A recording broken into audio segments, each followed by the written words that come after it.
are still logging in also, you can start the class, Maharaj. Okay, thank you. Om Jnanatimmirandasya Jnananjana Shalakaya Chaksurunmilitan Yena Tasmai Shri Gurave Namaha. Namah Vishnu Padaya Krishna Pristaya Bhutale Srimati Bhakti Vedanta Swaminiti Namine Namaste Saraswati Devi Gauravani Pracharine Nirvishesha Shunyavadi Paschatya Deshatarine Vanchakalpatarubhyascha kripa sindhu bhayevacha patitanam pavanebhyo vaishnavibhyo namo namaha. Jaya Shri Krishna Chaitanya Prabhu Nityananda Shri Advaita Gadadhar Shri Vasadi Gaur Bhaktavinda. Hare Krishna, Krishna Krishna, Hare Hare, Hare Rama, Rama Rama, Hare Hare. So we welcome everyone to our ongoing study of Srimad Bhagavatam, and we're on Canto 6, and this evening we're looking at chapter number 17, where Pārvatī curses Citraketu. And this is, of course, at the level of Bhakti Vaibhava. Okay?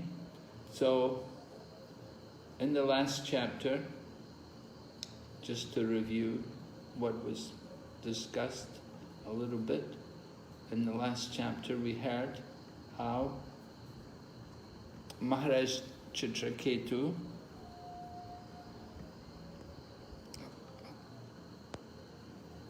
had become relieved from his attachment to have a son.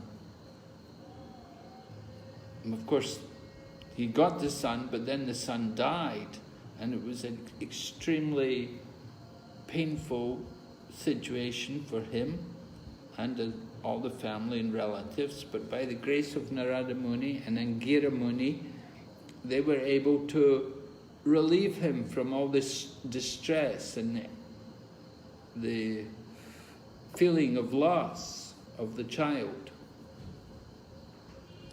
So this detachment which was created in the mind of Maharaj Citraketu made him more qualified for devotional service. Add, don't take anything out, just add them up. So he was ready for devotional service, and so this is an important point. And Prabhupada talks about how the path of Bhakti Yoga is parallel with Vairagya Vidya, that there has to be that detachment there in order to do effective Bhakti Yoga. So Maharaj Citraketu was given the mantra by Narada Muni, and he chanted the mantra for 7 nights, fasting, drinking only water for 7 nights. And at the end of 7 nights, he had darshan of Lord Sankarshan. And we heard the prayers which he offered to Lord Sankarshan, and we heard also Lord Sankarshan's reply to Maharaj Citraketu. The essence of his prayers, of course, was the power of devotional service and the chanting of the holy name. So Maharaj Citraketu was then rewarded. He became the king of the Vijayadharas. He was given such an opulent position.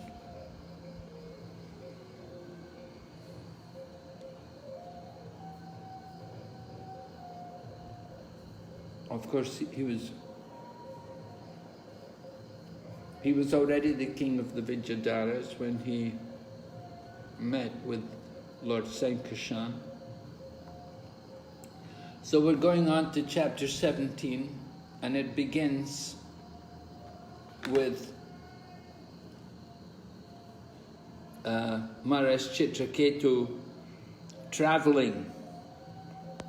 We're told he was given an aeroplane by Lord Vishnu, and he was able to use that aeroplane to travel.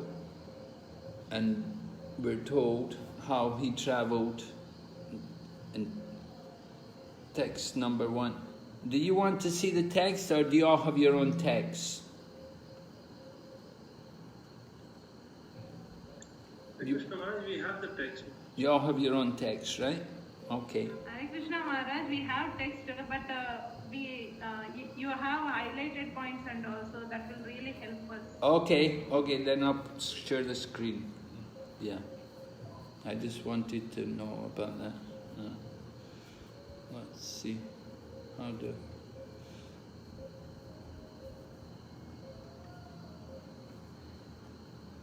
Where's his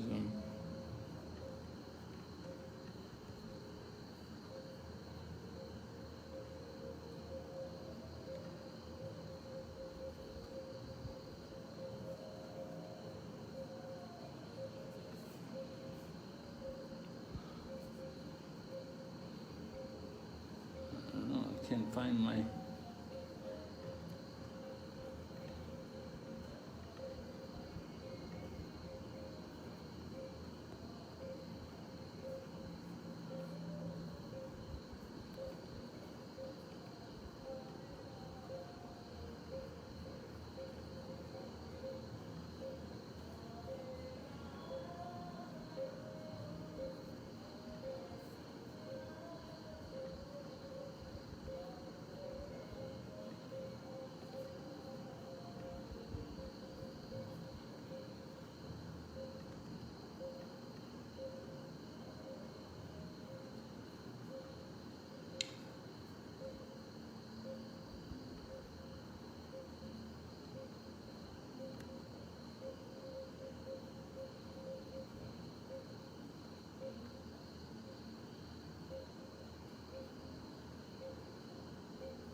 I think I need to sign out and sign back in again.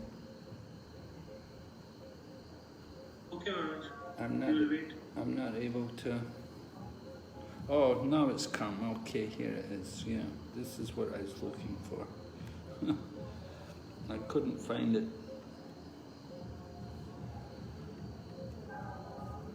Okay, can you see the text all right? Yes, Maharaj. Thank you. Okay. Okay, so chapter 17 begins, Sukadeva Goswami describing how Maharaj Citraketu had been given a wonderful aeroplane, and he's traveling in outer space as the head of the Vidyadharas. And then we're told how when he was traveling, that he was going to these wonderful places, the valleys of the Sumera mountain, which is a place where all great yogis would go. And he wasn't traveling alone, but he was traveling in the company of so many beautiful women from the Vidyadhara Loka.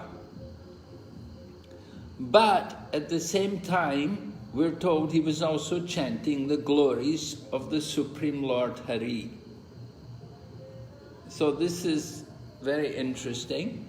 That Maharaj Citraketu, remember previously when he was king of the Surasena kingdom, at that time he had many wives, many wives. And here, now he's become head of the Vidyadhara Loka, and he's also got many beautiful women with him. So it's surprising that although he has many beautiful women with him, he's chanting the glories of the Supreme Lord Hari.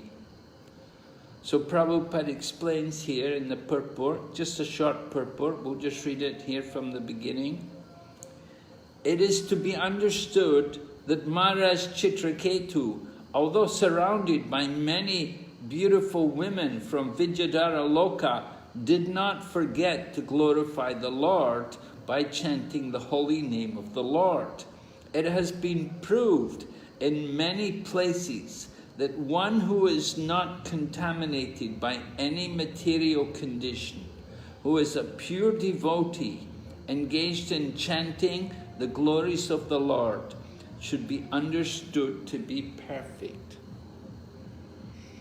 So this is certainly something quite challenging for our mind to consider like this, that this Maharaj Citraketu, as the king of the Vidyadharas, surrounded by beautiful women, and certainly they would be beautiful because they're from the upper regions of the universe, and the people there are much more beautiful than on our own planet. And so there he is with all these beautiful women, and they're traveling to these places as well, the valleys of the Sumera mountain, which is also very beautiful. And but Maharaj Citraketu is traveling these places, but he's a pure devotee, and he's engaged in chanting the glories of the Lord. So he's understood to be perfect. So do we know any other people like this who would be? Of course, well, we're going to hear, similarly, Lord Shiva is in a similar situation. It's a challenging situation. Yes? Actually, in third canto of Srimad Bhagavatam, also when they're talking about the Vaikuntha planets, they're telling the beautiful ladies and Vaikuntha Vasis are traveling, but they're not attracted by the physical features. Oh, okay, that's very nice. Thank you, Mataji. Right. The ladies, although, well, in the higher planets, they're so attracted by the glories of the Lord that although they have beautiful bodies, they're not attracted in mundane, they're not conditioned in any way by the material nature. They're not interested. Is this true also in the heavenly planets? Not just in the spiritual world, huh?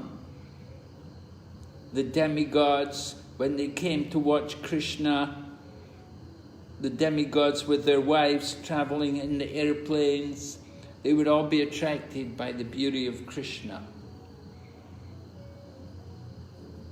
Okay, so in the higher planets, it's understood that these people have more sense control than people on our planet. But we do hear a lot about demigods, like Indra. Sometimes he will have trouble controlling his senses. And so there are problems also in the higher planets. But here, Maharaj Citraketu, he's remembering to chant the glories of the Lord.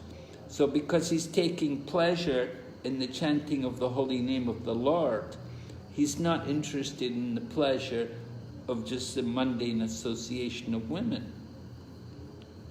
So the association of the ladies is understood also, it's not really mundane, that they must have also been devotees, because he was chanting the glories of the Lord, so they must have been happy to also hear the chanting of the glories of the Lord. So Vishwanath Chakravarti Thakur points out in his commentary on this, that his enjoyment was in chanting the glories of the holy name of the Lord. his enjoyment was not in just being with the beautiful women, but his enjoyment was in chanting the holy name. Okay, so going ahead, we see here Maharaj Citraketu traveling over the different places in this wonderful aeroplane,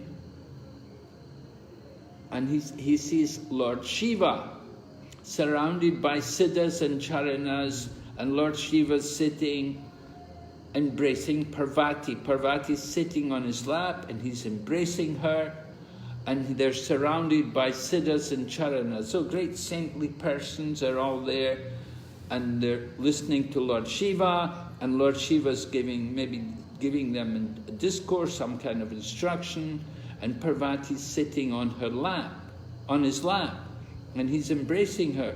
And so when Citraketu sees this, he laughs loudly, we're told. Laughed loudly and spoke within the hearing of Pārvatī. Right? So in the purport, Prabhupada said, there have been many instances in which a devotee acting as a demon has been brought to the kingdom of God by the mercy of the Lord. Right? Well, so this is in relation to the fact that Pārvatī is going to curse Citraketu to become Vitrasura. So then it's brought up that there are many instances in which a devotee acting as a demon is brought to the kingdom of God. What are some instances? Can you name some people, some different devotees who were brought to the kingdom of God? In demon body, they became demons, and then they got liberated. Jai Vijay Maharaj? Jai Vijay, okay. But Jai Vijay, of course, they became demons, right? They had to take 3 births as demons, and then they could go back to the spiritual world. Okay? Hare Krishna Maharaj, can we tell Vibhishana he was also born in the demonic family? Vibhishana, well, he was born in a demonic family. It didn't mean he was actually ever really a demon. Demon by birth, yeah, but didn't have demonic qualities, right? He was a devotee. He came to join. Anyway, certainly an interesting example. He was born in the demon family, but he gave up Lord Rama's association. Hare Krishna Maharaj. Vritrasura. Vritrasura, yeah. We're hearing about him, right? He's the one under discussion, yeah. Because Citraketu becomes Vritrasura, and then he gets liberated. Guru Maharaj, there is this example of Narad Muni telling somebody who was not convinced to take Krishna consciousness that, okay, when you are gone to Yamraj, just ask him what is the benefit of a moment's association with the devotee. And then he was taken to Vaikuntha, and I don't recollect the name of this person, but... Amrish Maharaj brother. Yeah. So then that way, by questioning that, he was able to enter, and then... Okay, yeah, very nice. Prahlad Maharaj? Prahlad Maharaj, again, you know, he's born in a demon family, but he's born as a great devotee, right? But we're talking about people who are devotees who are becoming demons, and then they go back to Godhead from the demon condition. We see, in Krishna Leela, Krishna killed some demons. Right? In Krishna Leela. Yeah, mostly all were devotees, no? Yeah. Mostly all these demons who Krishna killed, they were devotees. Putana, Bakasura, Kamsa. Even Kamsa gets liberated. Bakasura, Agasura, Pandraka. They all went back to Godhead. Okay, so it's quite a common thing here. By the mercy of Krishna. Yes? I have one doubt. Yes, you have a doubt? Kamsa is not a demon. His activities are demonic, but he is not from demonic family. No. Well, certainly his actions were all demonic, right? Yeah, his actions were demonic, and he was associating with the demons all the time. You say he was not a demon, that wasn't, you could say not a demon by birth, but in some ways he was a demon by birth, because his mother was raped, and that's how he was born. That someone had raped Kamsa's mother. And so that when you have that kind of birth, it's not, you can't expect to get a good quality child. That's the point. Okay. Birth is important. The birth is very important. Certainly helps. All right, so we hear Citraketu. We're taught this verse. Jiva Goswami quotes this verse, and he says that by bhakti you can get everything. So this is showing that by bhakti you can get everything. Just like Citraketu's desire, what was Citraketu's desire? It appears what he wanted was to heaven. He wanted Swarg. He wanted to enjoy the heavenly planets. And that's maybe why he took his birth as the king of the Vidyadharas. And he's traveling in the aeroplane with all the women, and he's going to Mount Sumeru and enjoying these heavenly places. So by bhakti, although he has great bhakti, he's a pure devotee, he got this position, he got this situation that for millions of years he's enjoying the heavenly planets and enjoying the life there in the heavenly planets. That was his something of his desire. And Jiva Goswami also then gives the example about Sukadeva Goswami, that Sukadeva Goswami had to be promised, he had to get Krishna's word that if you come out of the womb, you won't be affected by Maya. And that was the condition in which Sukadeva Goswami left his mother's womb, that he wanted liberation. He didn't want to be disturbed, to be caught by the material energy. And that was why he could. But he got liberation, and that liberation that helped him to go on and get more bhakti. So Jiva Goswami, quoting this verse from this 17th chapter, he's quoting that to show that by bhakti you can get everything. You don't need to do anything else. You just need to do bhakti, and you can get everything, whatever you want.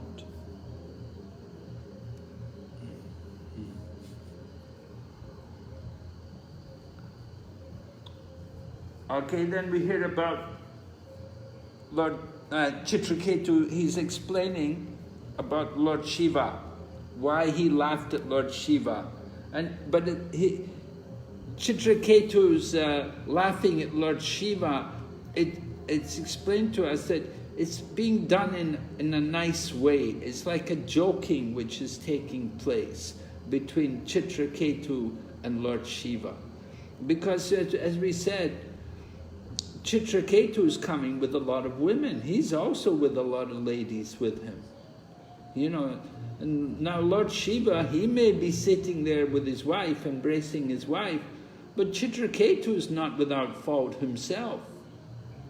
So who's Citraketu? It's actually, so when Citraketu laughs at Lord Shiva, it's done in a joking way, and we'll hear more. Anyway, Lord Citraketu's criticism of, it's not really a criticism of Lord Shiva. That's the point which is made by the Acharyas. He's not criticizing Lord Shiva, but he's just surprised. He's just surprised about it. Why is he surprised?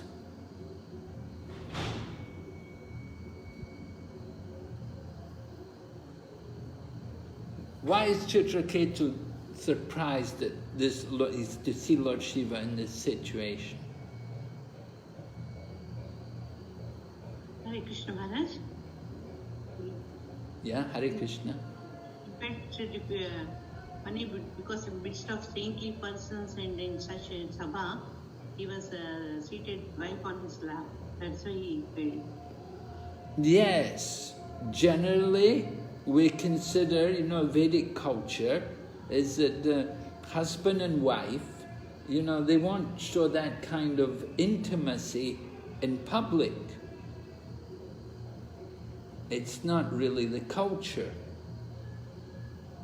for the man to be embracing his wife.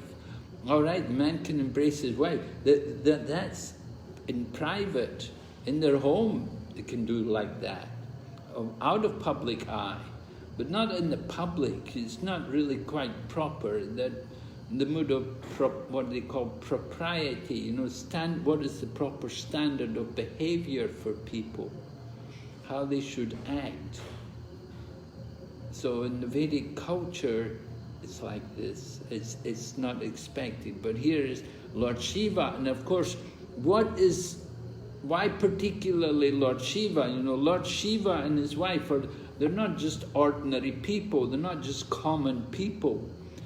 Common people, ordinary working people, you may expect that they're not so cultured, they're not so sense-controlled or following behavior properly. But Lord Shiva, what is his position? How do we consider him? Maharaj? Yes? He is the spiritual master of the people who are following Vedic injunction. Yes. Yes, he's a spiritual master. And also in the verse it's stated, Maharaj, Dharmam Vakta. He is the speaker of religion. Okay. Text, and actually, is it? There's one word that he's described as a brahmachari who never falls down.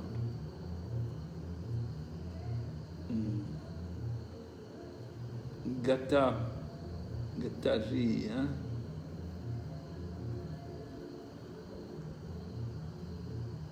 Gatari. Is it Loka Guru Maharaj? Huh? Loka Guru? Loka Guru, the guru of the world, yes. Yeah. But there's another word which is mentioned there, I was just reading, where he's described as a brahmachari who never falls down.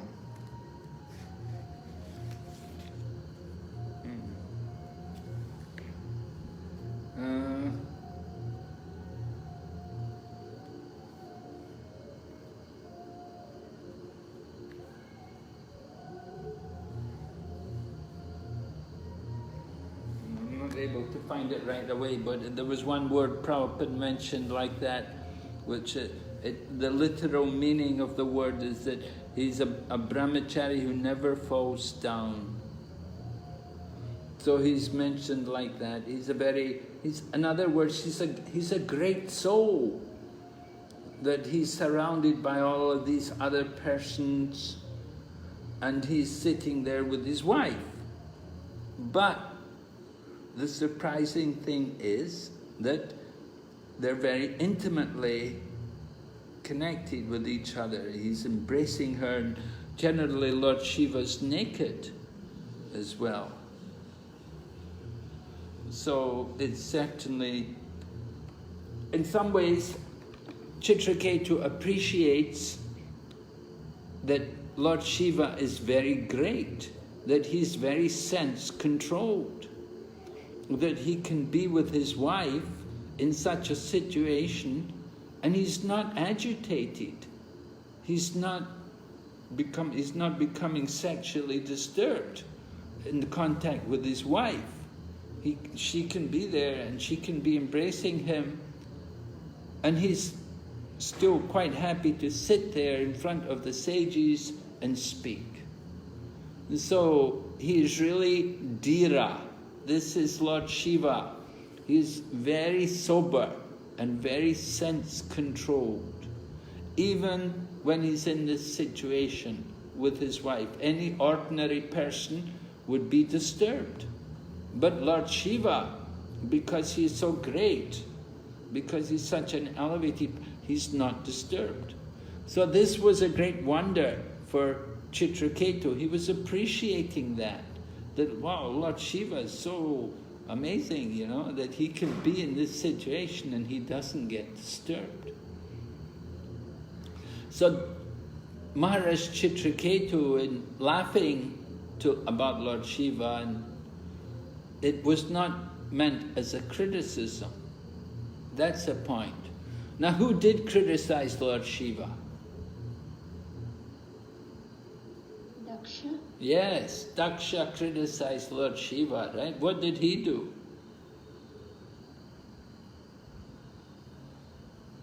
He actually offended Lord Shiva. How? He didn't keep a place for him in the Yagya Guru Maharaj. There was no seat for Shiva there. And also he blasphemed Lord Shiva. Yeah. He didn't allow Lord Shiva to accept any of the offerings or the oblations. They didn't recite his name when they were offering the oblation. Usually they would always offer oblations to the different devas, but they didn't offer anything to Lord Shiva. And he just totally minimized the position of Lord Shiva, describing him as being insignificant, not important. So Citraketu, he didn't have that mood. But Daksha, he was really offensive. Right? Earlier on in this canto, you studied Ajamil. Now, Ajamila, was he ever offensive? He was sinful. He was sinful, but he was not offensive. You know, he was just sinful. He was uncontrolled in his senses. But he was never actually offensive to any great personality like Daksha was. So similarly, Maharaj Citraketu, he's not been offensive to Lord Shiva. He was just surprised. He was expressing his wonder about the position of Lord Shiva. And he was appreciating, he was appreciating his greatness, that he could be in that situation and not disturbed. Because after all, Lord Shiva is the spiritual master of so many other persons. He's the god of the material world, you could say. And he's so renounced. His hair is all matted.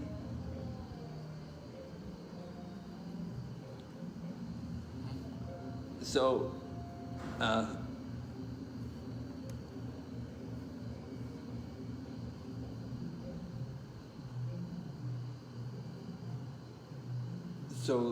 let's see, going on, text number 8 describes, Citraketu appreciated how great Lord Shiva was to be unaffected even in that situation. Therefore, Citraketu was not an offender. He merely expressed his wonder. Okay, so Sukadev Goswami continues. Lord Shiva, the most powerful personality whose knowledge is fathomless, simply smiled and remained silent, and all the members of the assembly followed the Lord by not saying anything. So this is another interesting point in favor of Maharaj Citraketu, that if Maharaj Citraketu had actually been offensive, then certainly all of these great souls and sages who were sitting there with Lord Shiva, they would have got up and left. They wouldn't have stayed around to hear offences. If Maharaj Citraketu had actually been offensive, they would have immediately left that place, because it's not proper to ever hear a great soul offended. And if we stay and hear a great soul offended, then we become offensive also. However, Lord Shiva, he's not disturbed hearing Maharaj Citraketu's comment. And the other sages, they're also not disturbed. They also don't say anything.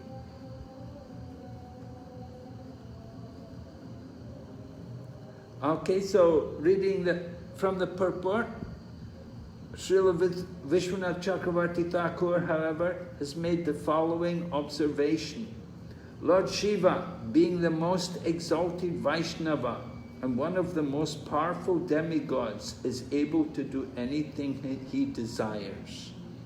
Although he was externally exhibiting the behavior of a common man and not following etiquette, such actions cannot diminish his exalted position. So this is supporting the position of Lord Shiva, that Lord Shiva is not at all a common man.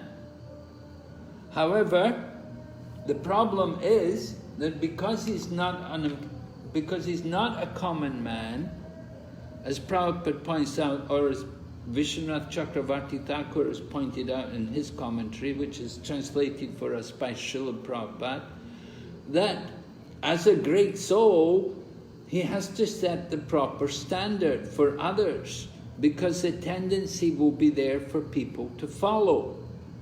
And we do see people following something of the behavior of Lord Shiva.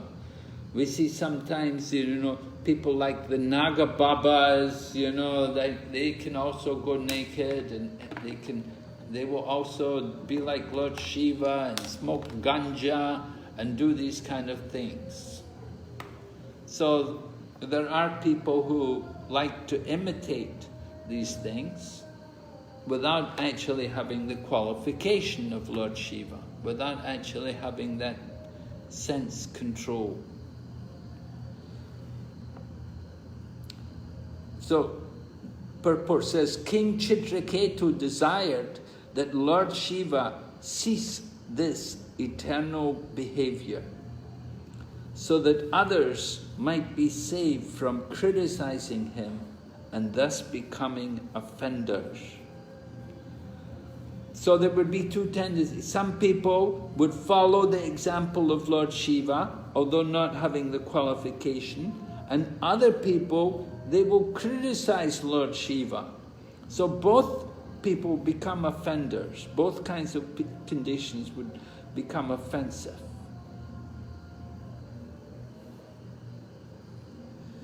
And if you offend Lord Shiva, then very bad, right?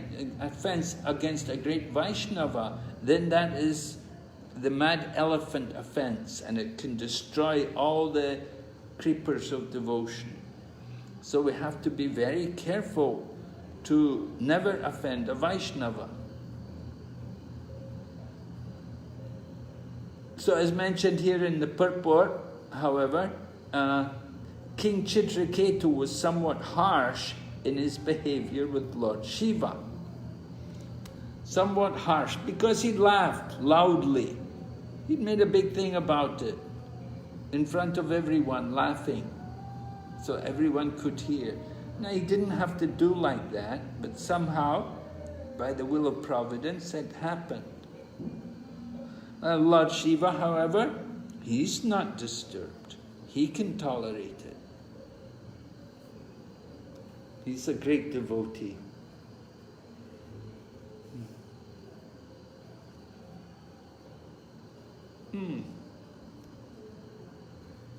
So the others, they're not disturbed. Going ahead, text number 10. the prowess, not knowing the prowess of Lord Shiva and Pārvatī, Citraketu criticized them. His statements were not at all pleasing, and therefore the goddess Pārvatī, being very angry, spoke as follows to Citraketu, who thought himself better than Lord Shiva in controlling the senses. So these are the words of Sukadeva Goswami. That Sukadeva Goswami describes a situation like this. However, Prabhupada's purport's a little milder. Although Sukadeva Goswami, it appears that he describes Maharaj Citraketu as being strongly critical, Prabhupada said, although Citraketu never meant to insult Lord Shiva, he should not have criticized the Lord, even though the Lord was transgressing social customs. It is said, Tejasim na doshaya. One who is very powerful should be understood to be faultless. For example, one should not find faults with the sun, although it evaporates urine from the street. Going ahead, the difficulty was that Citraketu, having become a great devotee of Lord Vishnu, Sankarshan, was somewhat proud at having achieved Lord Sankarshan's favor, and therefore thought he could now criticize anyone, even Lord Shiva. This kind of pride in a devotee is never tolerated. A Vaishnava should always remain very humble and meek and offer respects to others.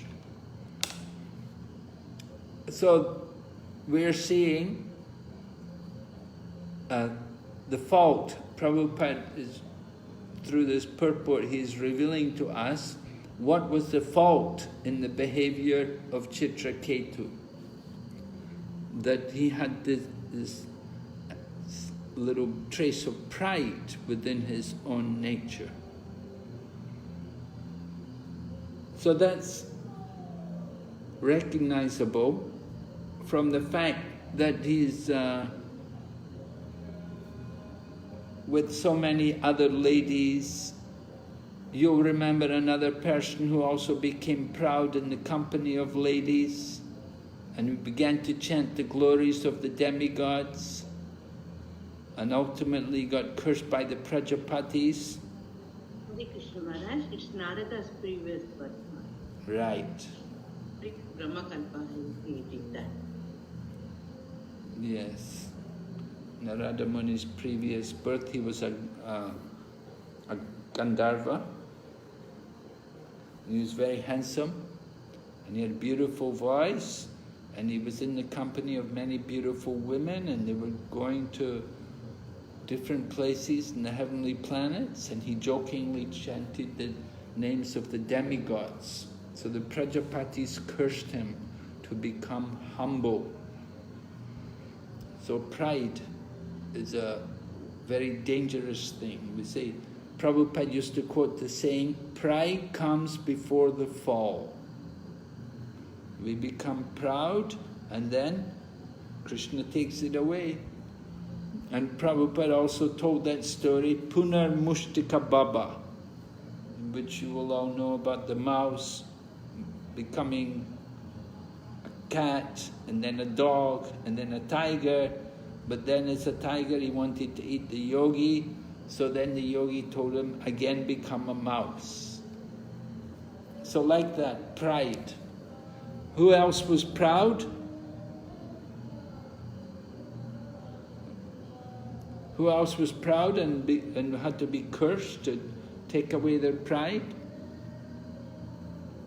There are many examples. Hare Krishna Maharaj, Nal Kuvera. Yeah, that's the obvious one, right? The two sons of Kuvera, Nala Kuvera and Manigriva. They were very, because their father is Kuvera, very wealthy, become very proud, and they become intoxicated and sinful, So Narada Muni cursed them to become trees, to purify them. Yeah?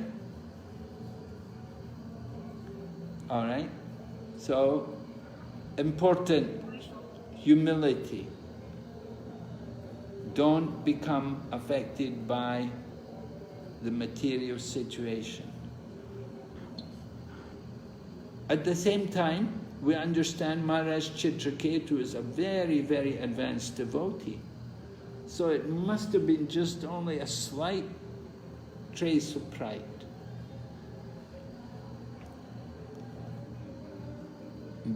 But to go back to Godhead, you have to get rid of all of these things. That's important.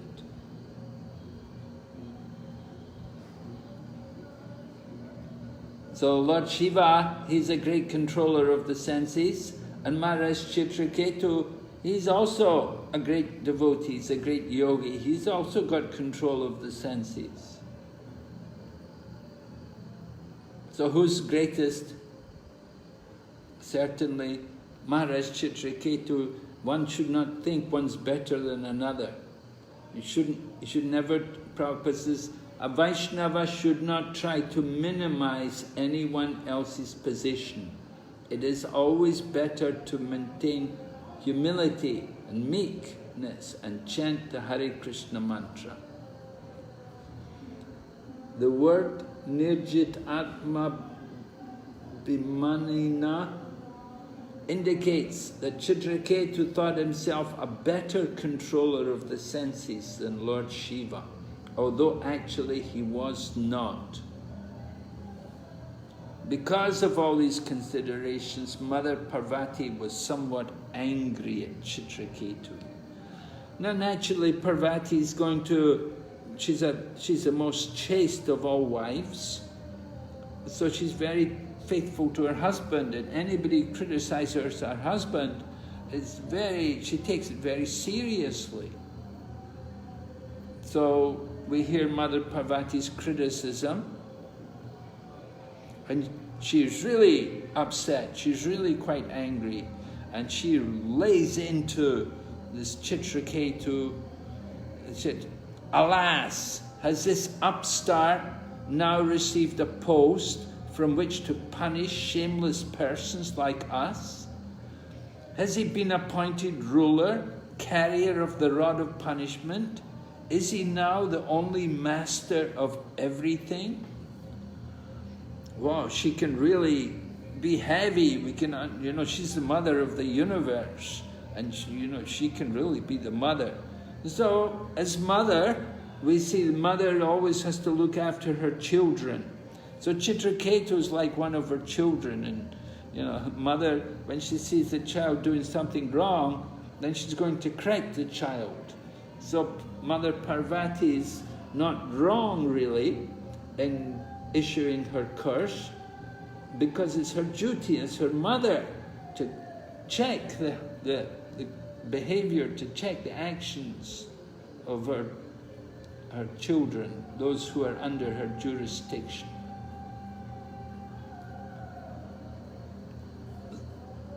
So anyway, she talks about,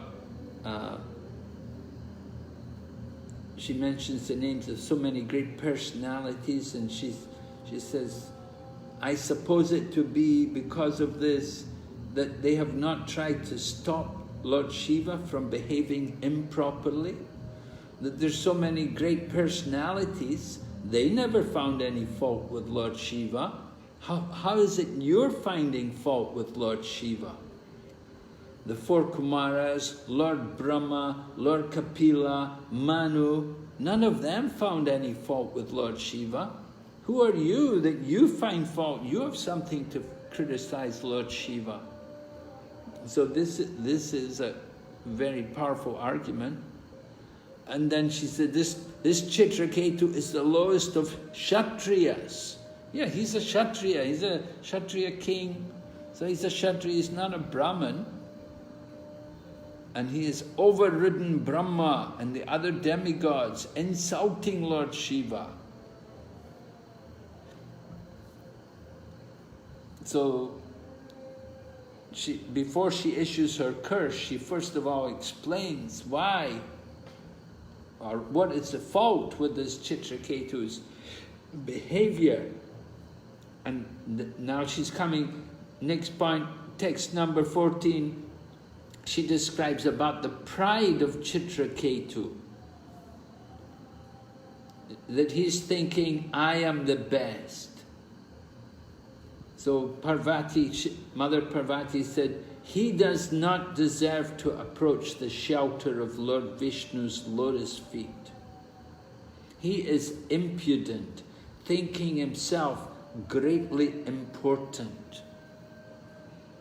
This is an important instruction coming from Mother Pārvatī, describing the importance for a devotee, that all devotees have to have the quality of humility. We have to consider ourselves unworthy, unqualified.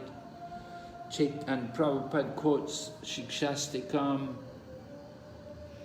at the end of the purport, unless one is humble and meek, one cannot qualify to sit at the lotus feet of the Lord.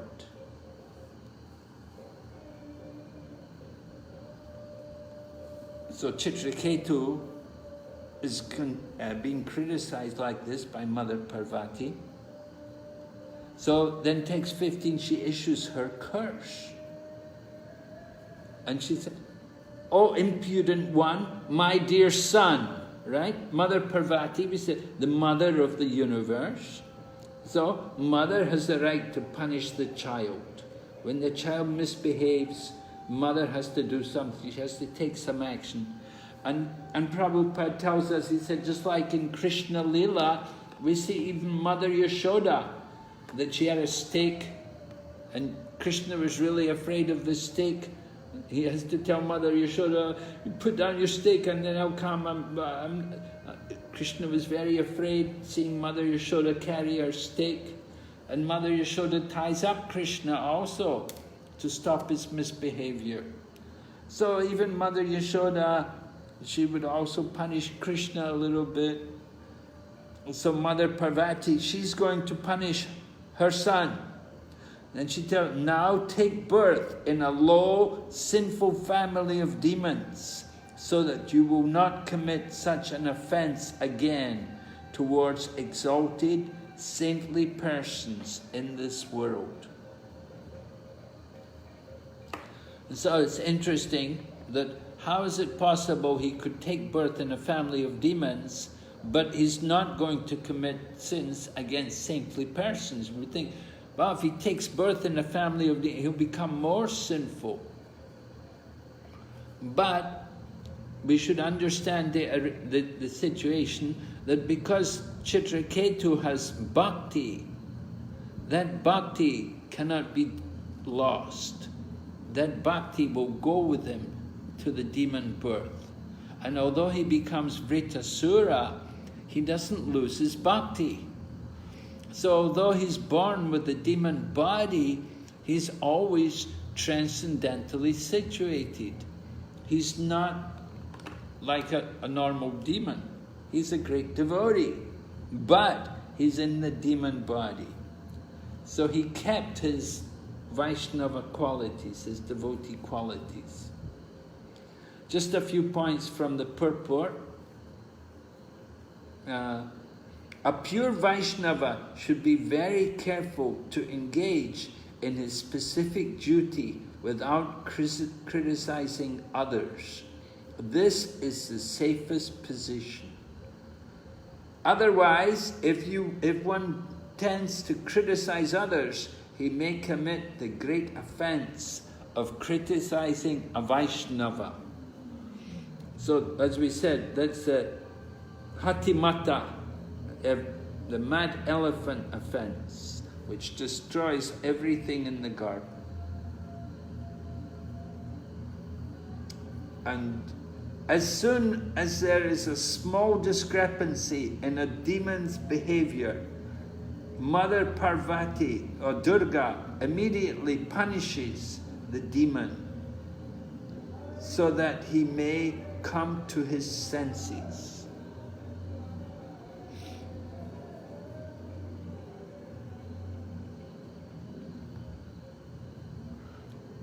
So this is what's happened. Mother Durga has punished Citraketu, that he will come to his senses.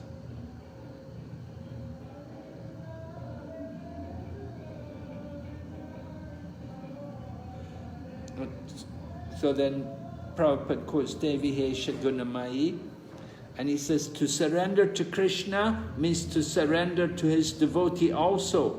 For no one can be a proper servant of Krishna unless he is a proper servant of a devotee. So serving the devotee is very, very powerful. Take up the service of devotee. Thus it is the duty of a mother to chastise her beloved son, even in the case of the Supreme Lord.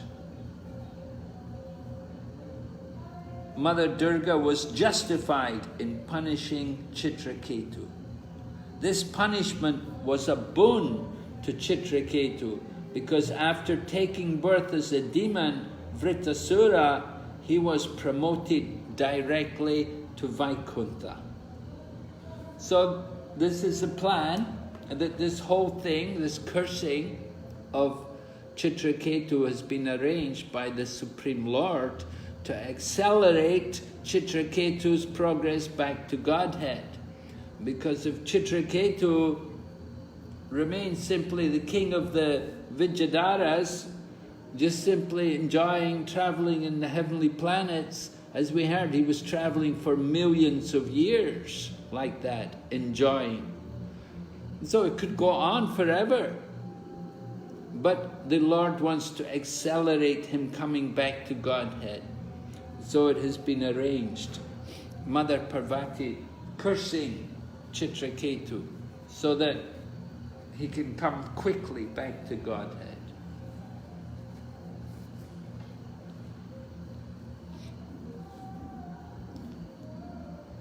So Sukadeva Goswami continues.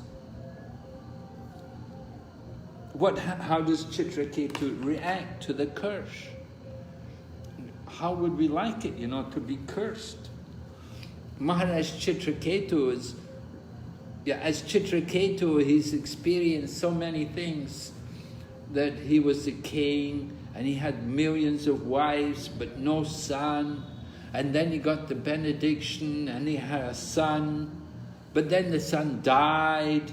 So you can see the roller coaster of life, the up and the down, the good and the bad. He's a king, but then no son. And then he gets a son, then the son dies. And then he gets Narada and Angira, and they're instructing him. And then he becomes the king of the Vidyadharas, and he's traveling and enjoying. And now he's cursed to become a demon. So, what does he think? What does he think? Maharaj, he is not disturbed because he very well knew that one suffering and enjoyment of results of one's past deeds are ordained by the Supreme Lord, or agent of the Supreme Lord. Yeah, there was one devotee, an American devotee. He was on the Brajamandal Parikrama, and he was walking there. One morning he was in the fields and he was going to answer nature's call, and there were some men, as he was walking through the field, it was, early morning, dark, so some local villagers shouted at him, but he didn't pay any attention to them. And he kept walking, and he fell into the well. He fell into a well in the middle of the field. And so he was a very big, heavy-bodied devotee, he's not a small man. He was heavily built, quite overweight actually. So he fell into the well. Oh my goodness! And he was quite badly injured. It took some time to get him out because he was so heavy. Somehow they managed to get him out, and he was on crutches for a long time. He's recovered now. But he said at the time, when he fell into the well, and he was in that well, he was just thinking to himself, oh, here we go again. I've been through all this before.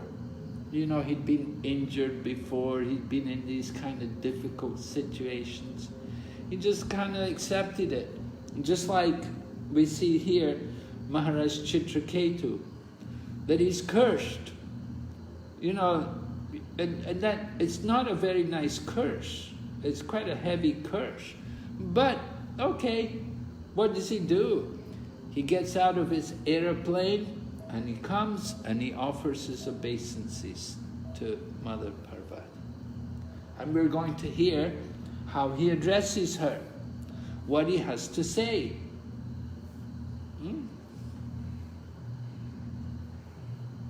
So, you know, people would react when you get cursed. Generally, what we would think, we would say, oh no, please, don't curse me, oh please. You know, like when Yayati was cursed by Sukracharya to become old, then he pleaded, oh no, don't do this to me, it won't be good, it will affect your daughter, like this. You know, find some way to get out of the curse. And who else was cursed and he wanted to get out of it? He asked for some condition, he asked for some leniency. Can you think of some examples? Other people being cursed? Maharaj, like Citraketu, Parikshit Maharaj also was cursed by Shringi. He also pleasantly accepted it. Yes. Shringi Maharaj Parikshit accepted the curse. He thought well and good, because he understood there was some sin on his part. It was a minor offense, but he tolerated it. But when he heard news of the curse, he thought, yes, it is proper, well and good, and he accepted it, and he prepared for his end. But he did. There were sometimes you get people who were cursed. They tried to avoid it, and they would ask for some, you know, kind of reprieve or a change or some special concession. Yes. Maharaj, Manigriva and Nalakuvera. Naligriva and Manakuvera, yes. They were cursed to become trees, but they had the special benediction that Lord Krishna, they would remain as trees until Lord Krishna came there to deliver them. So that was a great blessing for them, that the curse of Narada Muni is really a blessing, that they will get the darshan of Lord Krishna and he will come and relieve them of their curse.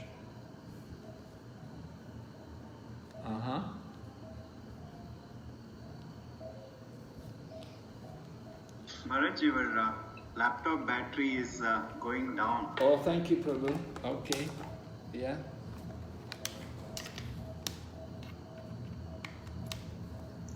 Hare Krishna Maharaj. Yes.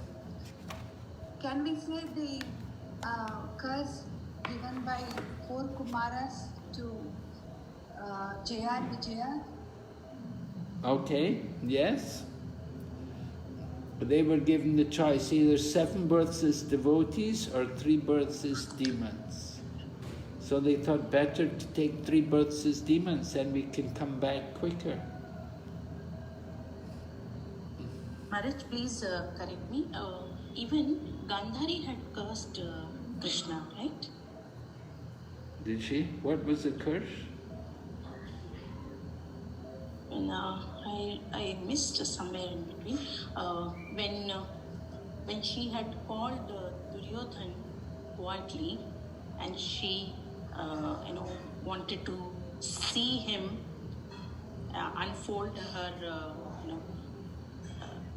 blindness, and then she wanted to bless. She said, I have never ever after marriage never opened my eyes and seen this world. So she wanted to pass on blessings to Duryodhan, something like that, Maharaj. Please enlighten us if it is correct or wrong. Yeah, she wanted to look on his body to make his body very powerful and strong, that it couldn't be damaged, couldn't be broken.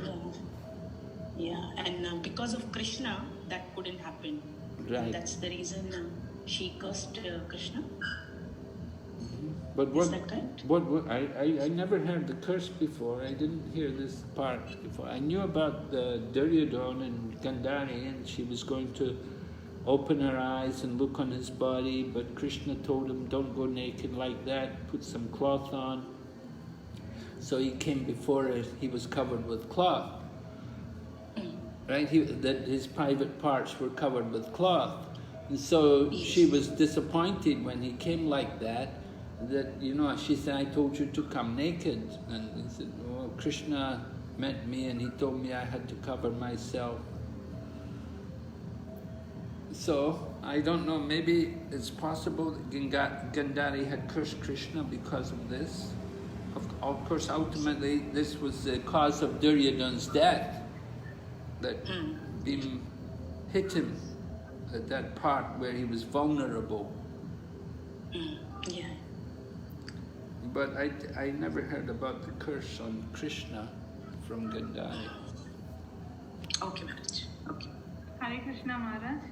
Uh-huh. Even Bhrigu Muni curses Brahma and Shiva also. Did he?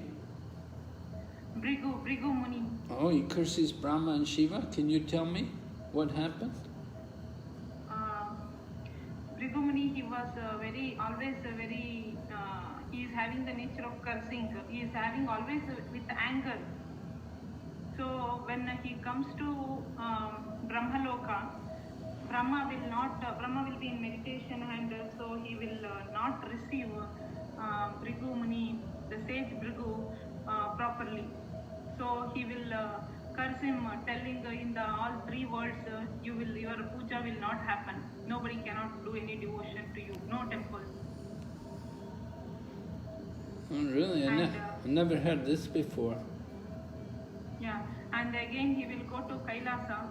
There also Shiva, he will be with Pārvatī, and there also he will not invite Bhrigu Muni properly. So there also he will get cursed by Bhrigu Muni, saying your puja will not happen, but then he will say only in Linga Rupa. So only in Linga form all devotees can do puja for you. But somehow he will come to Vaikuntha, there Narayana, he will, very tactically he will invite him, and he will do, but still there also he will, with angry, he will put his leg on Vakshasthala of Narayana. So Lakshmi will be very much, she was very upset with that, and she will leave Vaikuntha at that time. But tactically he will remove the third eye from the foot of the sage Bhrigu. Narayana. I don't know where you get this story from, but we have a story about Bhrigu in Srimad Bhagavatam. It tells how he went to Brahma, Vishnu and Shiva. He was to test which one was the greatest. And he went to Brahma. Brahma is like his father. Brahma is the father of Bhrigu. So this is how it's told in our book, Prabhupada's book, that Bhrigu is like the son of Brahma, and he came to Brahma, but he didn't offer respects.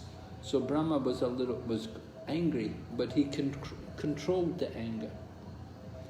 And then he went to see Lord Shiva, and Lord Shiva he was born from Lord Brahma, from the anger of Brahma, from the forehead of Brahma. Lord Rudra comes out.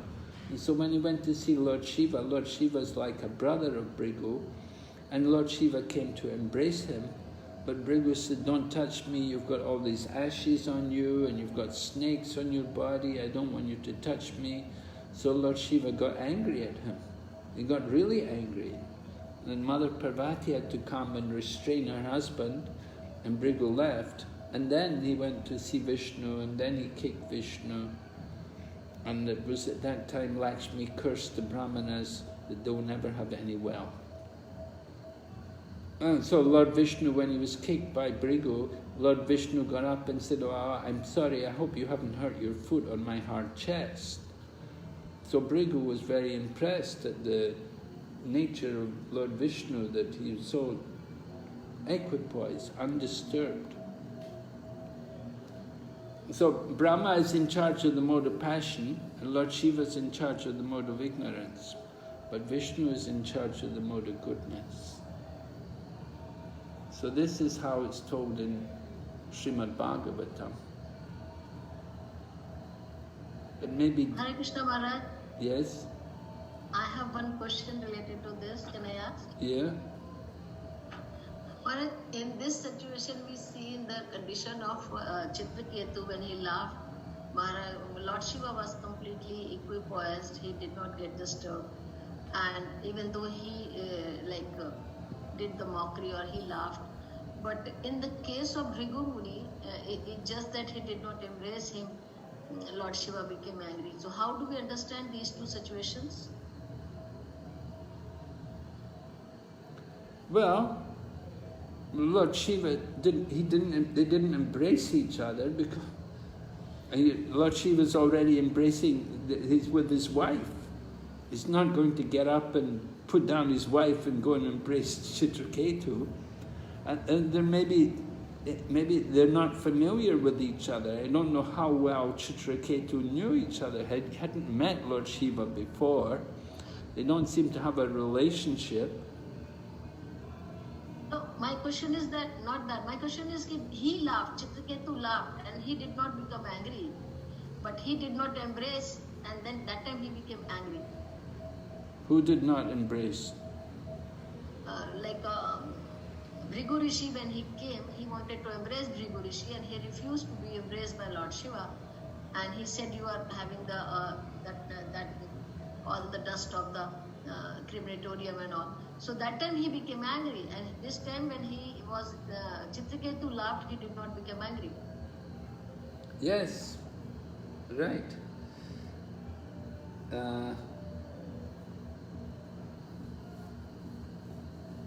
Well, it's a different situation.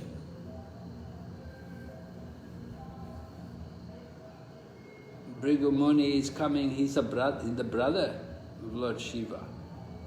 So they're intimately connected. The brothers expect to embrace each other.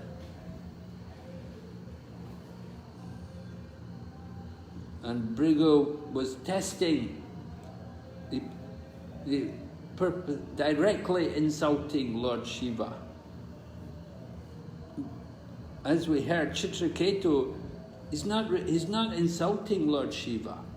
He's not really criticizing. He was just surprised. It was some kind of something he didn't expect from Lord Shiva. But it wasn't actually a criticism, and this point is going to come out. That Citraketu said, well, he's going to tell Mother Pārvatī that, I'm sorry that you got offended, but actually I didn't mean to make anybody angry. I didn't mean to make anybody angry. I didn't mean to upset you. I'm sorry you've taken it like that. Anyway, Citraketu accepts it as the will of Providence. But Bhrigu Muni, when Bhrigu Muni is coming there to test, he wants to make them angry. He wants to make Lord Shiva angry. It's like that, right? Okay, Maharaj, yes, thank you.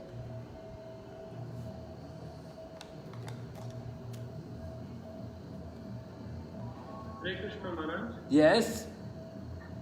Maharaj, can we say regarding about the curse that Arjuna got from Urvashi?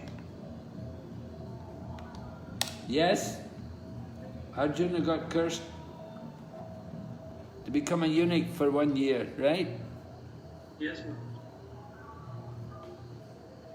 He didn't respond, Maharaj. He also took it calmly. He took it calmly, yeah. He understood, I'll make use of this. This will be useful to me sometime. And it was. So devotees should be like that.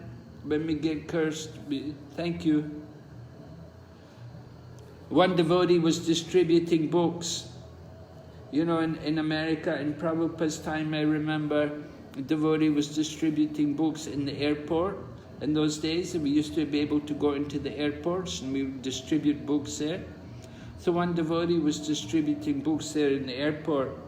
And so one day he offered a book to a man, and the man didn't take the book. The man just punched him in the face. You know, sometimes people are like that. They're very aggressive, very passionate. And so the man who punched him in the face, what did the devotee do? Now the devotee was distributing books. He could have retaliated. He was not a weakling. He was a powerfully built young man. And he could have had a physical contact with the man. But what did he do? The devotee just simply thought, thank you, Krishna. Thank you, Krishna. So sometimes like that, you have to be able to tolerate these situations. It's not easy, it's a test. But see it coming from Krishna. And Citraketu, we will hear how he's taking this curse. He's accepting that this is also the plan of the Supreme Lord. We have to see that this is ordained by the will of providence. It was ordained, it had to happen like... Mother Pārvatī, it's not her fault. She's just an instrument in the service of the Lord. That she's doing her putting the curse on Citraketu was the arrangement of the Lord. The Lord used her to put this... And we will hear how later on she feels ashamed. She feels guilty that she should... But actually it was all just the arrangement of the Lord. So Maharaj Citraketu is responding to the curse. My dear mother, with my own hands folded together, I accept the curse upon me. I do not mind the curse. That's really surprising, you know. Other people, they, oh no, please don't curse me. Oh no.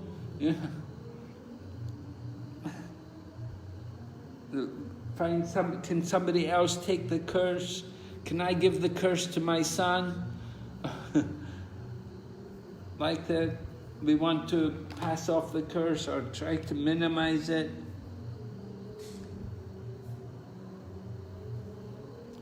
Prabhupada writes, he knew, Maharaj Citraketu knew that he had not committed any offense at the lotus feet of Lord Shiva or the goddess Pārvatī, yet he was being punished.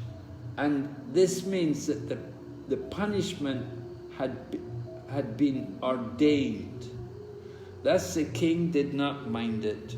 A devotee is naturally so humble and meek that he accepts any condition of life. And Prabhupada then says, suffering, therefore, is also a process of purification.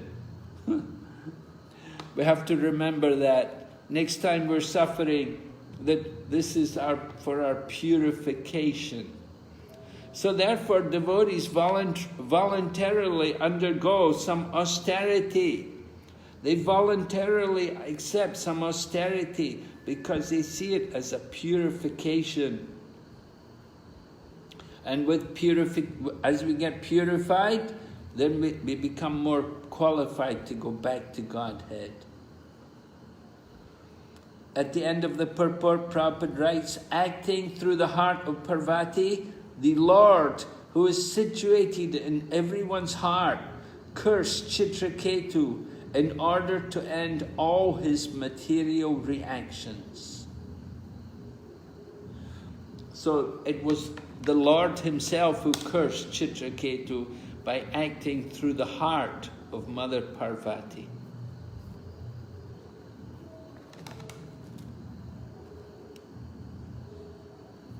And then Citraketu describes the nature of the material world. We're wandering, sometimes we're suffering, sometimes we're enjoying. We just go with the flow. That's what we say. We say, go with the flow, right? The flow of the material world. You come together, sometimes you're successful, sometimes you're suffering. Sometimes you're rejoicing, sometimes you're lamenting. You have to take the good with the bad. You have to tolerate. And the purport Prabhupada writes, to get free from the karma chakra, the wheel of the results of one's karma, one should take to bhakti yoga, devotional service or Krishna consciousness. That is the only remedy, right? By devotional service, then we can destroy all the karma. So Maharaj Citraketu, he doesn't really have karma. We should understand, it's not really his karma which is happening. Although a devotee will say like that, once those who are devoted, they say, oh, it's my karma, but actually it's the arrangement of Krishna.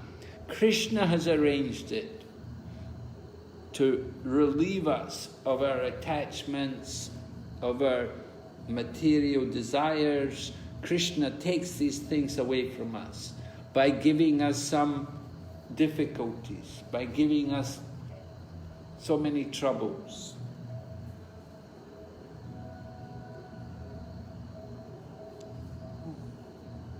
So because of gross ignorance, however, the living entity thinks he and others are the cause. So this kind of ignorance, this is the problem. People are in ignorance about the material situation. We're thinking, oh, somebody did this to me, they did this, they gave me this problem, they took this from me. Actually, it's all karma, material energy. So Prabhupada writes in the purport, this ignorance continues very strongly in the mode of ignorance presented by material nature. One must therefore promote himself to the state of goodness through his character and behavior, and then gradually come to the transcendental platform or adhoksaja platform. So we have to come out of the modes of nature, we have to get free of the passion and ignorance, and we have to come up to the mode of goodness, and then we can transcend. And then he describes in text 20 about the river. The material world is like a river, and the waves are coming, the water's flowing. Sometimes you come together, sometimes you're separated. We come together, we make our families, we have our children, relatives, and then it's all separated. We go different places. Just like Maharaj Citraketu, he has the experience. So much pleasure, then so much suffering. And then more pleasure, then more suffering. The roller coaster, the flow of the material world. So much anxiety.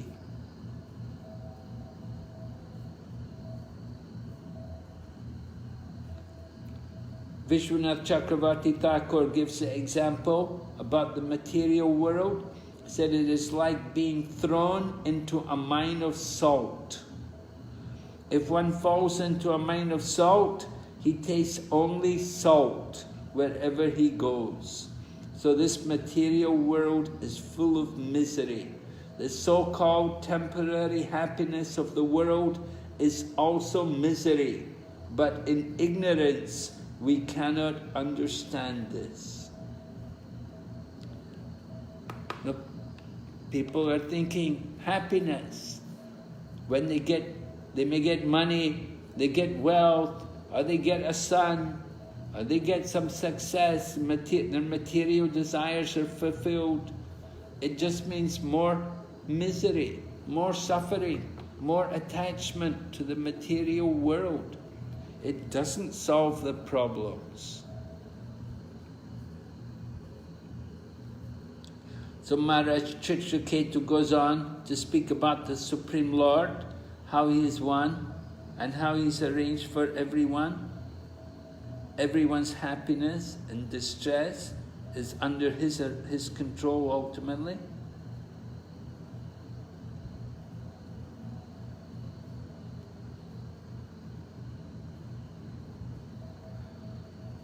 So we're under the material energy, we're put into ignorance and we experience all the difficulties. Sometimes by knowledge we're given liberation. We're trying to escape from all the miseries of the material world. And Maharaj Citraketu then goes on to speak about the impartiality of the Supreme Lord. As Krishna says in Bhagavad Gita, I envy no one, I'm equal to everyone. But whoever is a friend who is in me, I am in him, and he is in me. So Krishna definitely has partiality towards his devotees, but he's equal to everyone.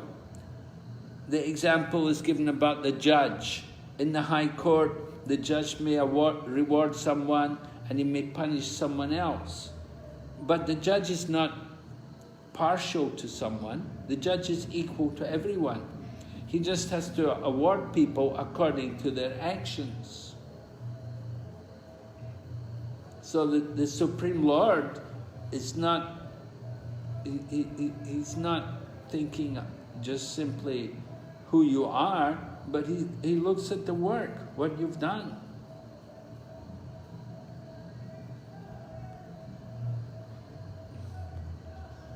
Another example given in this regard are the lilies open or close because of the sunshine.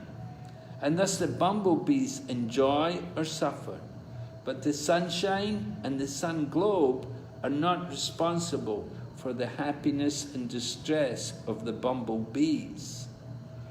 So the same way, Krishna is not responsible for the suffering and the happiness of the parts and parcel living entities. It's all our own doing. Sometimes we get good fortune, sometimes we get distress. We get the results of our own activities. Citraketu continues, he says, "O mother, you are now unnecessarily angry." Citraketu recognizes his relationship with Pārvatī, describes her as mother.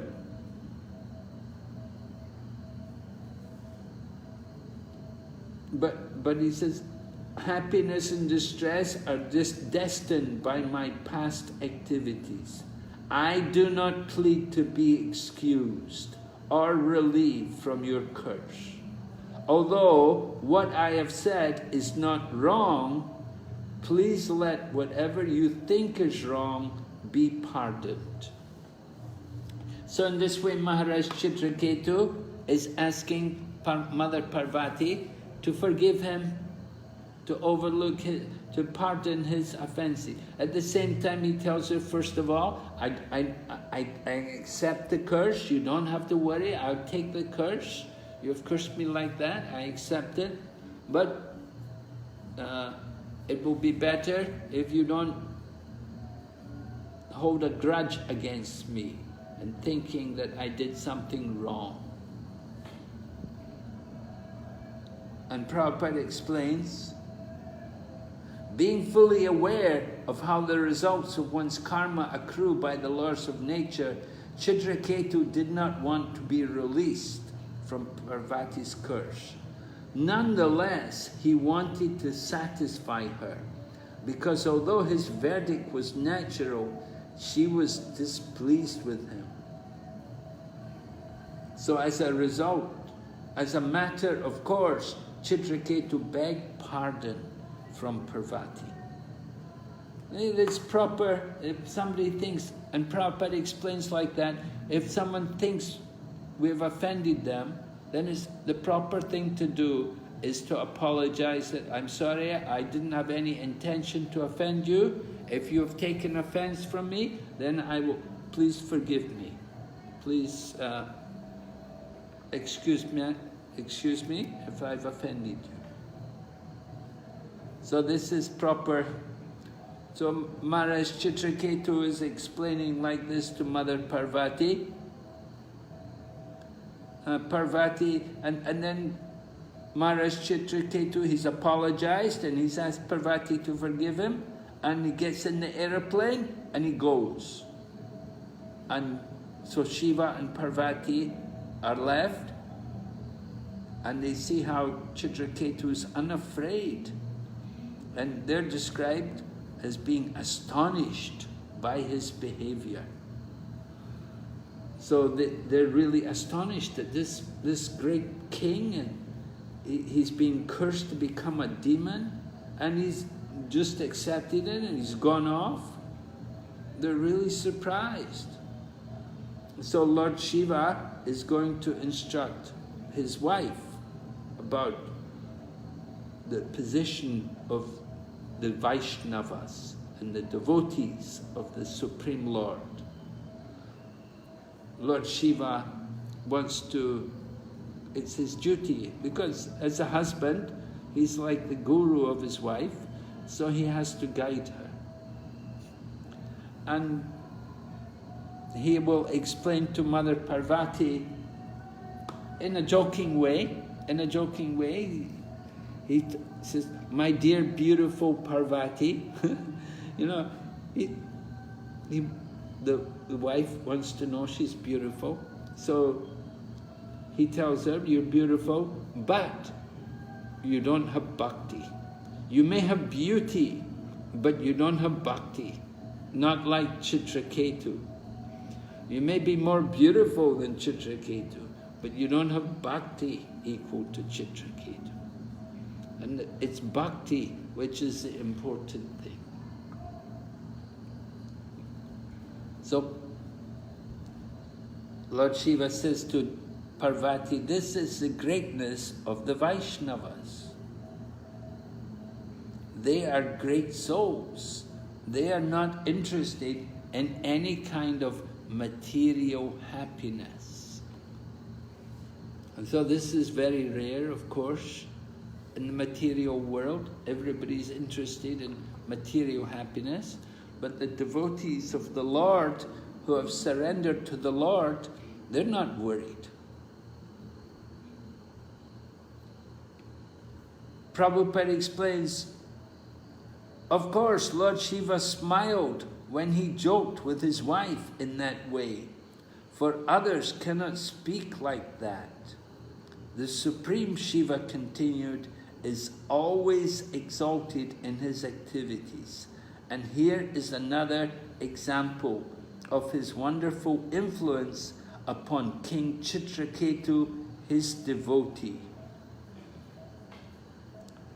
So the king, Lord Shiva is describing the greatness of the Supreme Lord and the greatness of the devotees of the Lord. Why is he great? Because I said to you, he did not say anything in retaliation. This is the excellence of a devotee. By mildly tolerating your curse, he has certainly excelled the glory of your beauty and your power to curse him.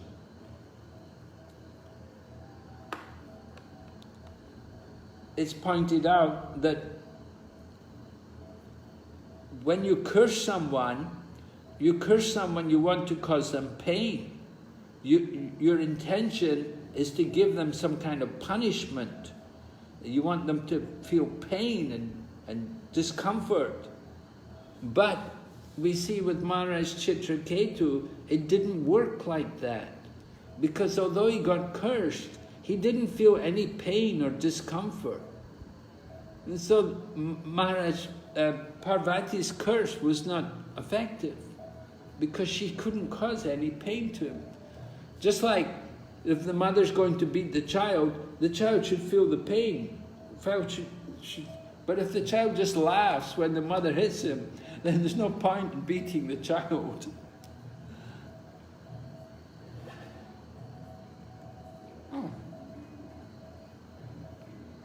At the end of the purport, he indicated that although she was powerful, the king, without showing any power, had excelled her power by his tolerance.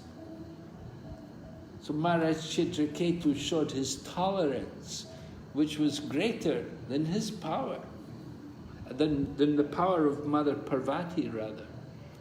That he tolerated. And we will hear later on, Maharaj Citraketu could have counter-cursed Pārvatī, but he didn't do it.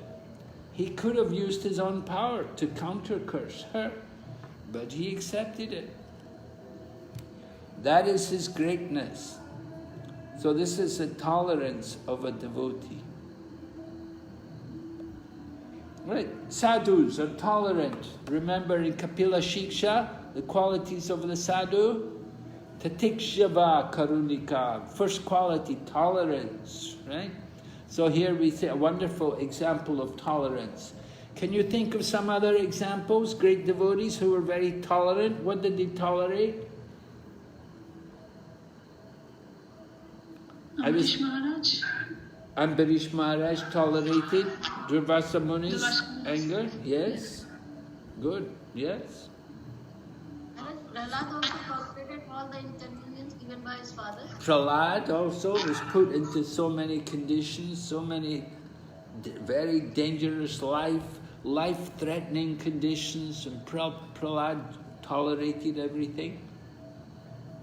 Srila Haridas Thakur, Guru Maharaj? Yes, Haridas Thakur was beaten 22 marketplaces, and he just smiled, and he asked the Lord, please don't harm the people who are beating me, don't do anything to punish them, they're just doing their job.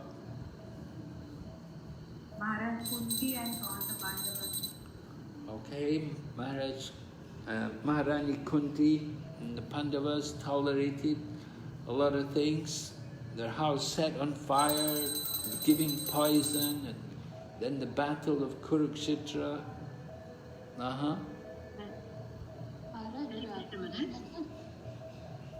Yes? Maharaj Bhishma Dev. Bhishma Dev tolerated what? The bed of arrows? Yes, Maharaj. Okay. Hare Krishna Maharaj. Yeah, Maharaj, actually even Parikshit Maharaj, even though he is blessed with Lord, but he accepts the curse of the son of the Rishi. And then, okay. Yes. Hare Krishna Maharaj, Duryodhana cursed Vidura, insulted him. Yeah, he threw him out of the palace. Yes. That was And even Vidura also used harsh word to Dhritarashtra. Well, Vidura wanted Dhritarashtra to stop the war. He wanted him that they should give some land to the Pandavas so that they could rule. But Duryodhana didn't want Vidura to influence the mind of his father. Yes? And also once Duryodhana uses harsh words to Dhritarashtra that, why are you staying like a dog? Now you have to wind up. Who is this? Vidura had told this to Dhritarashtra. No, yeah, to get out from the palace. Yes. Yes. Yes, okay. Maharaj, Nityananda Mahaprabhu tolerated Vedanta. Okay, Nityananda was hit on the head and tolerated. I was thinking also the Avanti Brahman. Avanti Brahman was very tolerant. He was abused a lot. He tolerated it. He accepted it all as the arrangement of the Lord. Right? We say Tattena Kampam Susamikshamana. That this is really the qualification for the devotee, for devotional service. That we will tolerate all kinds of adverse conditions, thinking them to be reactions due to our past deeds.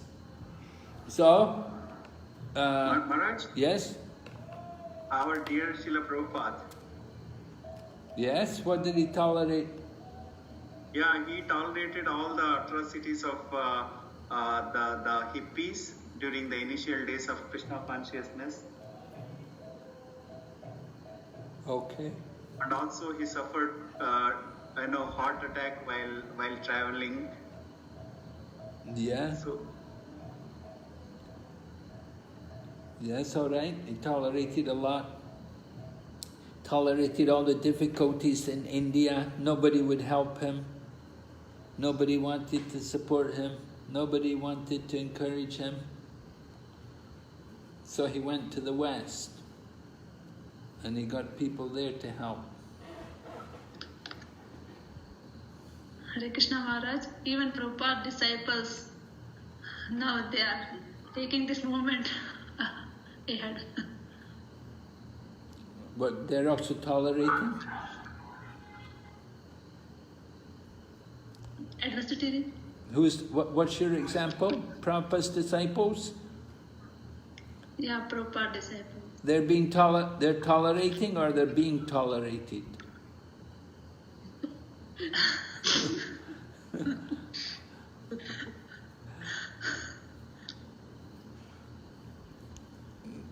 They are tolerating us, Maharaj. Yeah, for those who are still on the planet, a lot have left. Every day there's more and more leaving the planet. There's only a few of them left nowadays. Okay. So, Prabhupada writes, Lord, describing the Lord Shiva is explaining to Mother Pārvatī the nature of these devotees of the Lord, how they don't fear any condition of life. A famous verse, Narayana Parasarvena Kachasya Vibyate. And Prabhupada says in the purport, they do not mind reverses in life, because in the service of Narayan, they have learned to tolerate with whatever hardships there may be. You have to tolerate. You have. This is expected for devotees. A devotee must be tolerant. I was with the devotees one time. I was in one country in Asia there, and we were out on Harinam chanting in the streets. And one devotee, somehow he got in a fight with some other people on the street. And so I restrained him and I said, "What are you doing?" He said, "I could not tolerate." Some people were saying something bad or something about devotees, and he started to fight with the man in the street. So he said he couldn't tolerate. I said, "No, come on, you devotees, we have to tolerate, we have to be tolerant. The example has to be shown, right? We have to show that example, tolerance, so important." So we see it's a wonderful example of tolerance here in Maharaj Citraketu. And Lord Shiva is appreciating that, and he's glorifying this to Pārvatī. He wants Mother Pārvatī to understand the position of these devotees, how they don't have any material desires, that they're indifferent to the situation of the material world. It's not important for them. They're only thinking what is important is to go back to Godhead, to be with the Lord, service to the Lord. So Prabhupada is pointing out here. He writes here, by using the word Brijya Brijyanam, Lord Shiva points out that although Citraketu provided one example of tolerance and excellence, all the devotees who have taken shelter of the Lord as eternal servants are glorious. They have no eagerness to be happy by being placed in the heavenly planets, becoming liberated, or becoming one with Brahman, the supreme effulgence. These benefits do not appeal to their minds. They are simply interested in giving direct service to the Lord. And we saw this wonderfully in Srila Prabhupada. I remember Prabhupada was in Hong Kong, and the devotee in Hong Kong arranged Rolls-Royce car to pick Prabhupada up from the airport, and then they rented a beautiful penthouse suite in a big hotel in Hong Kong. Very, very expensive, and Prabhupada was there for a few days. And right after that, Prabhupada came from there, and he came to Bhubaneswar. And in those days, in Prabhupada's time, Bhubaneswar was just some mud hut in some remote area in Bhubaneswar. Today it's much different, but when Prabhupada had gone there in 1977, it was just a mud hut. And Prabhupada came right from Hong Kong to the mud hut in Bhubaneswar. He didn't mind. No difference at all. Didn't make any difference. And Prabhupada was showing devotees, he said, you take the mud here, you don't need to buy soap, you just use this earth. He said, this clay soil here, you use it, you rub it on your body, very healthy. You get all the chemicals, all the minerals just from the soil. You know, nowadays people all buy different soaps. You go to people's homes and they have these liquids and they spend so much money, and they have all these different containers and things with these liquids, solutions and stuff, which they put on their body and stuff for their hair and everything. But it's all there in nature. You just use the land. And Prabhupada was showing us. You just use this, you rub it on the body, very healthy. Just like in Mayapur, you go to Ganga, you take the mud from the bank of the Ganga, rub it on the body, very healthy. Lay in the sun, mud bath. People spend a fortune. They go to beauty parlors and they have these mud packs and everything. Spend a lot of money. You can do it all free. Go on the bank of the Ganga and just take the mud. So for the devotees of the Lord, they don't see any difference. Heaven or hell or liberation. It's all the same. What's important? Service. That we can do service for Krishna. So Lord Shiva speaking to Mother Pārvatī, instructing her about the glory of a devotee.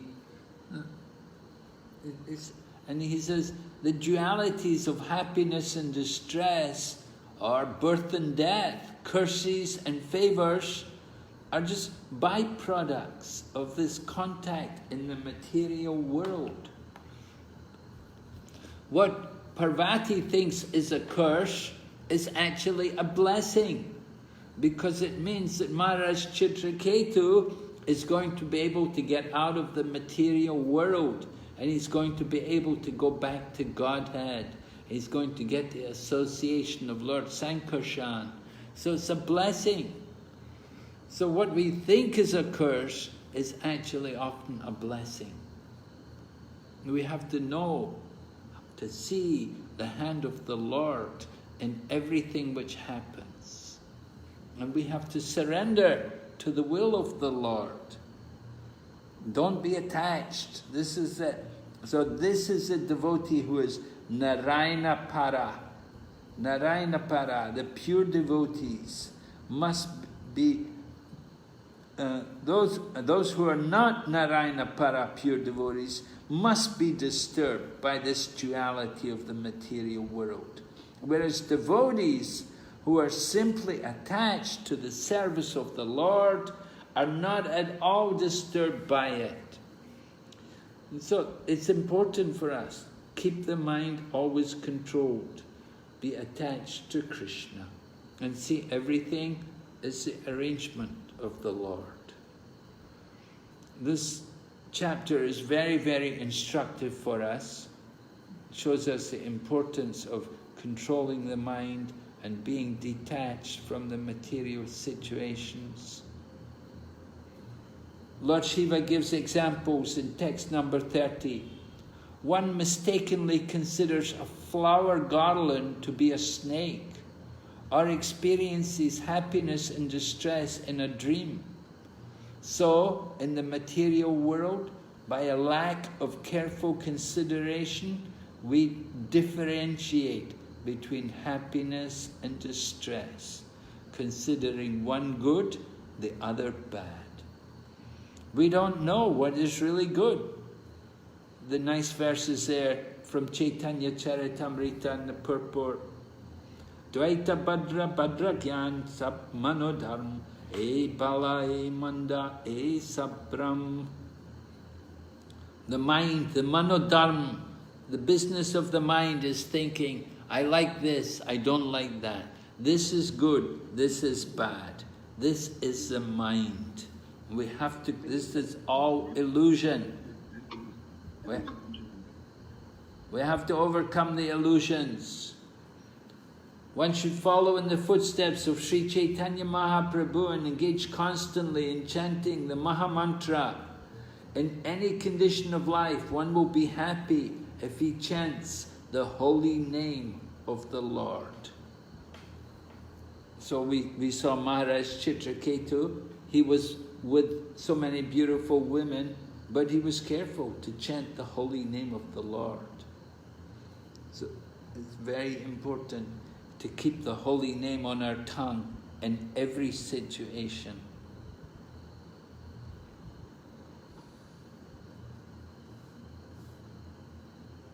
So Lord Shiva goes on about the nature of the material world and the so-called happiness of the material world.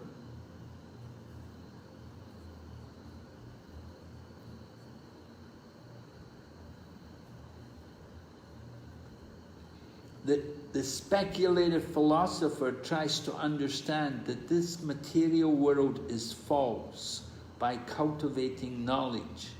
But this understanding is automatically manifest in the person of a devotee without separate endeavor. The devotee, the jnanis, they labor very hard to understand the world is not real. But devotee knows that the world is temporary, and in this way they're detached from the material world. Automatically comes about by devotional service.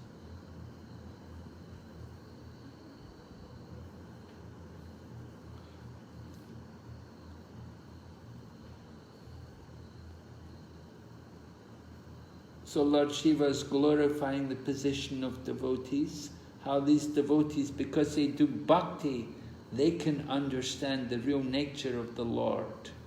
They're able to realize the Lord. Other processes, it's not so easy, so difficult. The demigods, they cannot understand the Lord. And these jnanis and yogis, they cannot understand the Lord. But the devotees, because of their bhakti, because of their devotion, they're able to approach the Lord. They can understand His identity. And Lord Shiva here he describes himself as an ordinary person. So Lord Shiva shows himself also to be very humble. Lord Shiva places himself as one of the non-devotees who cannot understand the identity of the Supreme Lord. The Lord, being Ananta, has unlimited forms. Therefore, how is it possible for ordinary men to understand Him? Only by devotion He can be understood. And then he goes on to describe the absolute position of the Supreme Lord, how without devotion nobody can approach him.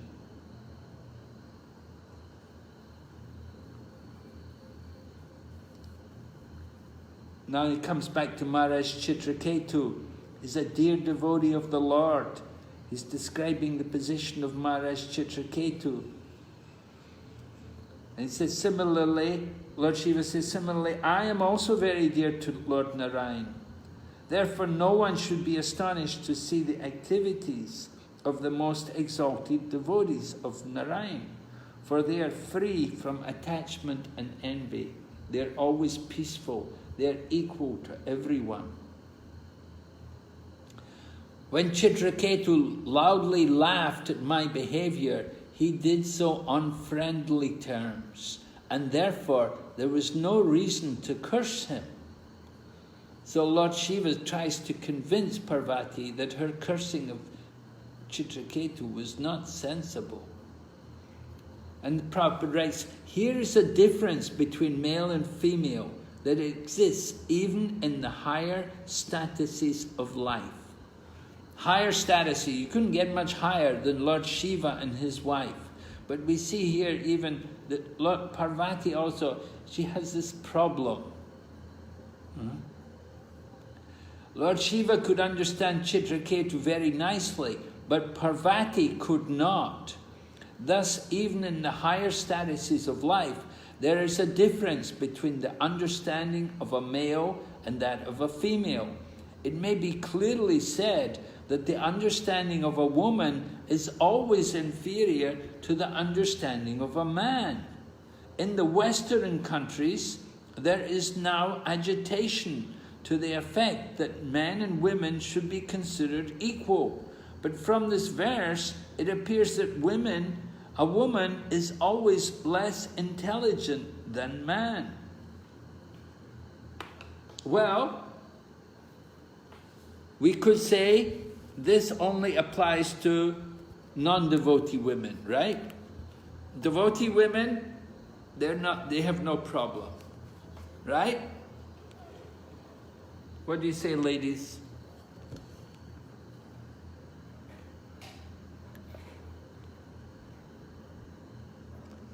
What do you say, men? Do the men agree? Are devotee women also less intelligent, or is it only for non-devotee women who are less intelligent? Hare Krishna Maharaj, devotee women are intelligent because they have taken the path of Krishna consciousness. Okay. So are you saying they're equal to the men? Yeah, in this regard, and as for taking the Krishna consciousness, they are also equally intelligent as gents. So in what way was Pārvatī less intelligent? What had she done? Actually, Pārvatī also, she went with little emotion, Maharaj. She's not less intelligent, but with emotion, because she felt humiliated in front of everyone. So that anger she caused, I feel. You correct me, Maharaj, if I'm wrong. In her anger, she became angry. Yeah, with emotions she became emotional. She didn't control her emotions.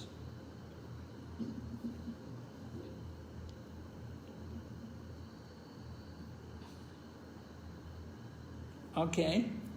Anyway, it's an interesting point which Prabhupada brings up here. It is clear Citraketu wanted to criticize the behavior of his friend Lord Shiva, because Lord Shiva was sitting with his wife on his lap. Then too, Lord Shiva wanted to criticize Citraketu for externally posing as a great devotee, but being interested in enjoying with the Vidyadhari women. They were all friendly jokes. There was nothing serious for which Citraketu should have been cursed by Pārvatī. Upon hearing the instructions of Lord Shiva, Pārvatī must have been very much ashamed for cursing Citraketu to become a demon. Mother Pārvatī could not appreciate Citraketu's position, and therefore she cursed him. But when she understood the instructions of Lord Shiva, she was ashamed. Right? Lord Shiva is pointing out what? What did Lord Shiva instruct her?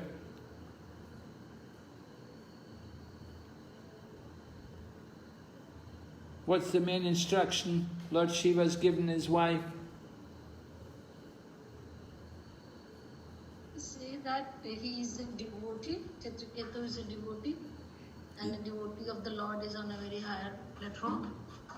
Yes, certainly he must be a devotee, right? He's up there in the heavenly planets, and he's traveling, he's got an airplane given to him by Vishnu, and he's traveling with the Vidyadhari ladies.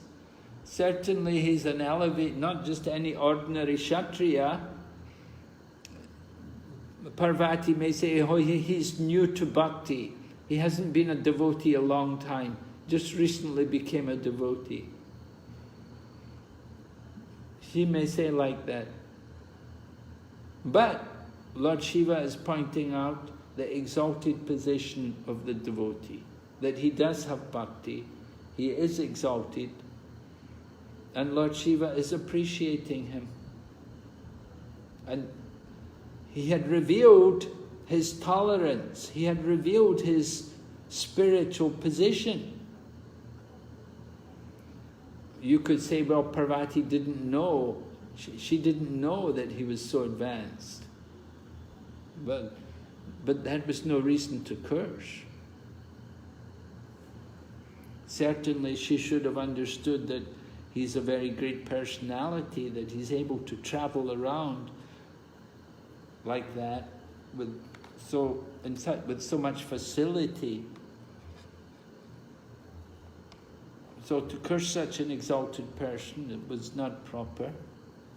So what were the faults there then in this incident? There are faults on both sides. What's the first fault? The initial fault, the cause of everything. Laughing loudly at the Shiva Pārvatī by Citraketu Maharaj. Why was he laughing loudly? Proud. No. First fault was that Lord Shiva was, like Pārvatī was sitting on the lap of Lord Shiva. Right. That's the first fault. That Lord Shiva is publicly embracing Pārvatī. There was no sense of propriety, proper behavior, moral codes. It's not quite proper to see them embracing in public like that. So that was the first. And then what's the second fault? You mentioned, right? Citraketu, what did he do? Huh? He laughed, being proud. Yes, he's laughing. So that was not proper either, right? And then after that, then what happens? What's the next fault after that?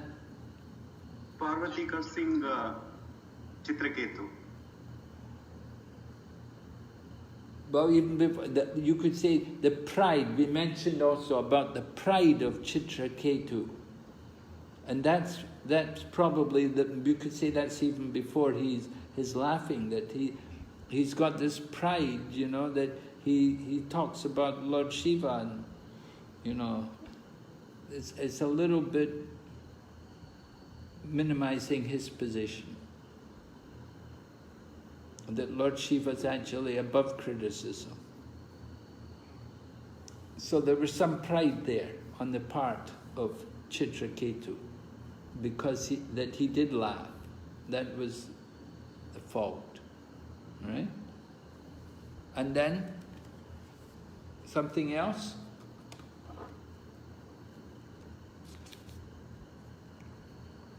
Then it would be Pārvatī's cursing, her improper cursing.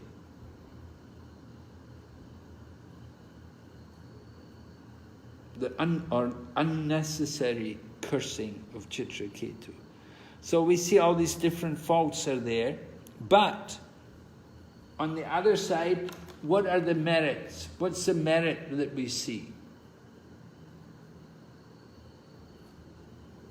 Hare Krishna Maharaj, first thing when he laughed, Lord Shiva will not react. With a smile he accepted that. He didn't react. Yes, Lord Shiva didn't react to Citraketu's laughing at him. And after Mother Parvati's curse, Citraketu also he begged for her forgiveness. Yes. He accepted that. Yes, this is, so we see the greatness of the devotees, right? The greatness of the Vaishnavas, that they can tolerate. No, Lord Shiva, he didn't have much to tolerate. Someone is laughing, oh, not a big... But when somebody curses you to become a demon, that's really not so easy to tolerate. So we see the greatness of the devotee, the Vaishnavas, and we see also, ultimately, we see also how Krishna's arranging everything for the ultimate benefit. How Krishna's mercy is arranging for the ultimate salvation of Citraketu, that he can go back to Godhead. Ultimately, it's all the plan of Lord Krishna. So he tolerates all this. So Citraketu is very much ashamed. Oh, in the purport there, 36, Prabhupada quotes Vishwanath Chakravarti Thakur describing Pārvatī, that she feels so ashamed that she takes her skirt and covers her face because she's so much ashamed and that she's been wrong in cursing Citraketu. So that great devotee Citraketu was so powerful that he could have counter-cursed her, but he didn't do it. And it's stated here, this is very much to be appreciated as the standard behavior of a Vaishnava. Simply bowing and accepting the chastisement, accepting the punishment, accepting the curse. Citraketu very sportingly felt that since the mother wanted to curse him, he could accept this curse just to please her. However, when a less intelligent person has some power, he wants to use it for sense gratification. This is not the behavior of a devotee. So we have to understand the proper use. Oh, we see the example, right? Who was it? The improper use of their power. We had that earlier today. It was mentioned. Shringi Maharaj. Yes, Shringi. Any other improper use of power? Even Bhasmasura Maharaj. Who? Bhasmasura. He wanted to try his thing on Lord Shiva. Avrikasura, Bhasmasura. Vrikashura. Powers. Vrikashura. Okay. Ashwatthama. Ashwatthama, the Brahmastra weapon, yes, good. King Vena. Yes, King Vena, oh, yes, very good, yeah, right. King Vena, he was a Kshatriya, he was killing his friends, killing the other boys who would play with him. Became cruel Venu. Here comes cruel Venu. Yes, okay, so different people, improper use of their powers. It's very... Maharaj, Ravana? Ravana also, right? And examples of other devotees accepting the curses? We had many, right? We already went over that earlier. Devotees, they tolerate the curses. Amrish Maharaj? Yes. All right, so he's going to become Vritasura in his next life, and then the chapter comes to a finish. If one hears the history of Citraketu from pure devotees, Their the listener also is freed from the conditional life of material existence.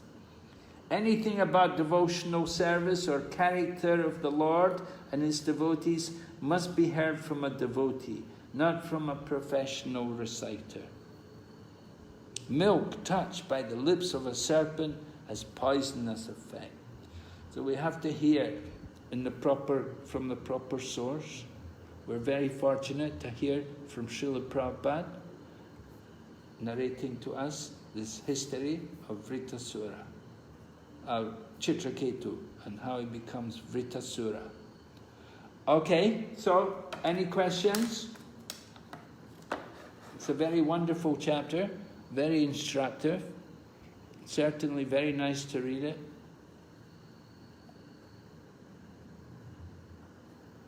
Any questions, anybody? Anything? No? Okay, so we'll meet on Monday night. And we'll go on with chapter 18. Yes, Maharaj. Okay, Prabhus, thank you very much. Srila Prabhupada ki jai. Gaur Bhakta Vrinda ki. Jai. Hare Krishna.